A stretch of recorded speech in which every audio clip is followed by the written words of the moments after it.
Serial मन्नत में ऐश्वर्या और मलिका की सच्चाई आ चुकी है दादू के सामने।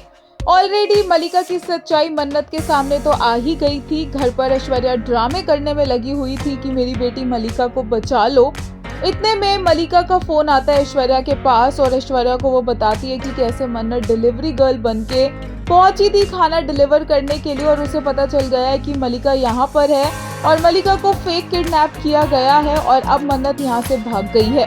ऐश्वर्या के तो ये सुनकर होश ही उड़ जाते हैं कि मन्नत को सब कुछ सच पता चल चुका है और इसीलिए घर पर सबका ध्यान डिस्ट्रैक्ट करने के लिए वो एक और बड़ा नाटक करती है। मंदिर में जो दिया लगाया होता है उसमें मलिका की सलामती के लिए उसे खुद ही फूंक मारकर बुझा देती है और फिर सबको चिल्ला कर बुलाती है कि अपशगुन हो गया, मेरी मलिका को कुछ हो जाएगा। इस सब में दादाजी काफी अच्छे से नोटिस कर रहे होते हैं ऐश्वर्या को।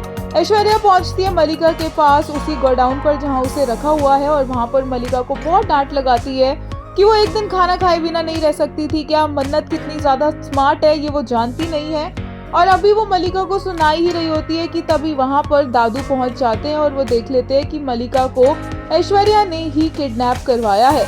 ऐश्वर्या की तो बोलती बंद हो जाती है क्योंकि उसके पास कुछ कहने को ही नहीं होता है और जब वो कुछ बोलने लगती है तो दादू उसे चुप करवा देते हैं और बोलते हैं कि वो ऐसी हरकतें कर भी कैसे सकते हैं। मलिका भी रोती है, गिड़गिड़ाती है, लेकिन दादू दोनों में से किसी की बात नहीं सुनते।